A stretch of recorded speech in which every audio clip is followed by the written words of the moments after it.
नमस्कार। आप अपने बारे में कितना जानते हैं? आप अपने बारे में उतना ही जानते हैं जितना आपको बताया गया है। आपकी काबिलियत हमेशा उससे ज़्यादा होती है जो आप अपने बारे में जानते हैं। इसकी वजह से बहुत बार हम अपने आप को अंडररेट करना शुरू कर देते हैं, अंडरमाइन करना शुरू कर देते हैं कि मैं इसके काबिल नहीं हूँ, ये तो बड़ी चीज़ है, मैं तो छोटा इंसान हूँ। इस प्रकार की भावनाएं आना शुरू हो जाती हैं। हकीकत यही है कि आपकी पूरी वर्थ कभी भी एक्सपोज नहीं होती है, आप कितनी ही एज में चले जाएं। हमें जो फीडबैक मिलती है उस फीडबैक को हम रिसीव कर लेते हैं। अगर वो रिपीटेडली मिले, कई सोर्सेज से मिले, तो हमारा वो बिलीफ बन जाता है, हमारा वो सेल्फ कॉन्सेप्ट का हिस्सा बन जाता है, वो हमारे एक कंफर्ट जोन बन जाता है, उसी में हम रहना शुरू कर देते हैं।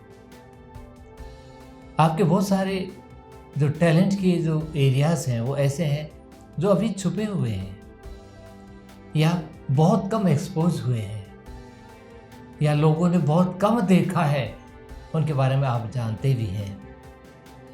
तो कुछ बातें ऐसी होती हैं लोगों की निगाह में, जो आपने अपने बारे में देखा, आपने अपने आप को उसी प्रकार का सोचकर अपने आप को अंडर एस्टिमेट करना शुरू कर लिया। जब आप अपने आप को अंडर एस्टिमेट करते हैं देन यू अवॉइड सिचुएशंस। वो काम जो कि आपको करना चाहिए था उस काम को आप अवॉइड करना शुरू कर देते हैं। आपको लगता है मैं इसके काबिल नहीं, शायद मैं नहीं कर पाऊंगा, अरे ये मेरे बस की बात नहीं भाई, इस प्रकार की बातें करना शुरू कर देते हैं। लेकिन हम भूल जाते हैं कि सबकॉन्शियस लेवल पर everybody is equally talented, resourceful है हर इंसान। लेकिन हर इंसान हर चीज़ में रिसोर्सफुल हो ऐसा नहीं है। हर इंसान यूनिक है, यूनिक एबिलिटीज़ हैं, और वो यूनिकनेस होने की वजह से अगर हम अपनी यूनिकनेस पे काम नहीं करते हैं तो उतना वो विकसित नहीं होती है, और हम कंपेयर करना शुरू कर देते हैं। कंपेयर उनसे करते हैं जिनका दूसरा स्किल है। आप एक कबड्डी के प्लेयर को आप एक फुटबॉल के प्लेयर से कंपेयर करें, कहाँ का तुक है ये? वही बात होती है जो अपने आप को अंडररेट करना हम शुरू कर देते हैं। तो इसी प्रकार के जो अब्सर्ड कंपैरिजन्स होते हैं वो कंपैरिजन करना शुरू कर देते हैं। तो अगर ऐसा है तो कंपैरिजन करना तो बंद। जब हर इंसान यूनिक है तो कंपैरिजन कैसा? और जो हमें उड़ती हुई जो खबरें इधर उधर से सोशल मीडिया पे पढ़ते हैं, तो सोशल मीडिया की जो यूनिवर्सिटी है उससे थोड़ा बच के ही रहें तो ठीक है। उसमें इन्फॉर्मेशन कम मिलती है, उसके अंदर दूसरी चीज़ें घुसी हुई है जो कि शायद लोगों के माइंड को इन्फ्लुएंस करने के लिए, अपने आप को कुछ किसी ढंग से प्रूव करने के लिए लोग करते हैं। उससे ज़्यादा प्रभावित होने की ज़रूरत नहीं है। बेहतर उसे कम देखें, जितना कम देखेंगे उतना अच्छा होगा। उसे यूज़ करें अपने पर्पज़ के लिए, बस बाकी चीज़ छोड़ दें। क्या ज़रूरत है, क्या पड़ा है उसमें आपका? तो पहला काम हमने करना है कंपैरिजन बंद। अब अपनी सोच के बारे में भी कुछ सोचिए। अगर आपसे कोई गलती हो जाती है तो गलती पर आप सोचते हैं कि मैं तो इसके काबिल नहीं हूँ। अरे भाई, गलती होना ये सबूत है कि आप काम कर रहे हैं। Mistakes are part of process. होती है, जो करेगा तो गलती भी होगी। दुनिया में कोई काम ऐसा नहीं जिसमें गलती नहीं होती, कोई इंसान ऐसा नहीं जिसने कभी गलती ना करी हो। गलती तो हमें फीडबैक देती है कि हमारे एरियाज ऑफ इम्प्रूवमेंट क्या क्या है। हमने वो एनालाइज करने की ज़रूरत है, एरियाज ऑफ इम्प्रूवमेंट, उन पे काम करने की ज़रूरत है। अगर हम ये सोचें कि मैं बिल्कुल परफेक्शन होके काम करूंगा, परफेक्ट होके काम करूंगा, परफेक्शन इज ए मिथ, ये एक भ्रम है। परफेक्शन नाम की कोई चीज़ नहीं होती है। अगर कहीं कोई परफेक्शन है मान लिया तो वो तो डेवलपमेंट के अगेंस्ट होगी। इसका मतलब आगे विकास हो ही नहीं सकता, और दुनिया में तो विकास हो रहा है। जब से दुनिया बनी है लगातार हर क्षेत्र में विकास हो रहा है। इसका मतलब किसी वक्त पे जो चीज़ परफेक्ट मानी जाती थी वो अब इम्परफेक्ट है, क्योंकि उससे ज़्यादा आगे बढ़ने के और रास्ते निकल आए हैं। तो ये जो परफेक्शन का भूत है दिमाग से, उसको निकाल दें। अगर कोई गलती होती है, पुरानी गलती होती है, उसमें शर्मिंदा ना आए, बल्कि उसका मजाक उड़ाएं रिडिक्यूल योर मिस्टेक्स।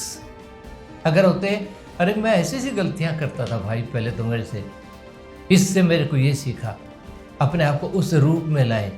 अगर आप उस मिस्टेक को ऐसे देखें कि मेरे अंदर काबिलियत नहीं है भाई, इसमें कर नहीं पाया, नहीं, वो एक प्लेटफार्म जहाँ से आपको आगे बढ़ना है। तो अंडर रेट करने से आप अंडर कंट्रीब्यूट भी करते हैं। अंडर कंट्रीब्यूट करने से आपकी प्रोग्रेस भी अंडर ही रहती है, आगे नहीं जाते। और आप जो कंट्रीब्यूट कर सकते थे वो कंट्रीब्यूट भी कर नहीं पाते हैं। तो अंडर एस्टिमेट करना तो बहुत बड़ा पाप हुआ ना। अरे आप अपने को ही अंडरमाइन करें, इससे बड़ा पाप क्या होगा भाई। अगर हम इस बीमारी से निकलना चाहते हैं, मैं इसको बीमारी इसलिए कहता हूँ कि ये बहुत ही प्रिविलेंट है, बहुत जगह फैली हुई है, बहुत लोगों के जीवन को इसने प्रभावित किया है अपने आप को अंडर एस्टिमेट करके। बहुत सारी अपॉर्चुनिटीज़ मिस की है, बहुत सारे जो स्कोप्स डेवलपमेंट के होने चाहिए थे वो रह गए हैं, सिर्फ इसलिए कि हमने अपने आप को नाकाबिल समझा। तो इससे बचने के लिए आपने जो छोटे छोटे काम करे, सक्सेस जो करी है, उन सक्सेस को काउंट करें, अपनी फेलियर को नहीं। उन सक्सेस को एंजॉय करें, अपने लिए गोल रखें, प्लान रखें, उस प्लान पर कार्य करें। इसके अंदर जो आपका सेल्फ एस्टीम वीक हो जाता है, आप अपने आप को, सेल्फ रिस्पेक्ट को लूज करने लग जाते हैं, तो उसको ठीक करने की आवश्यकता होती है। सिचुएशन को फेस करने की आवश्यकता होती है। फेस करके अगर नहीं होती है तो हार्डली मैटर्स। 100 लोग इंटरव्यू देते हैं, सिलेक्ट तो एक ही होता है ना। क्या 99 नकारा है? नहीं, दे आर डिफरेंट। डिफरेंट होने का मतलब नकारा नहीं होता।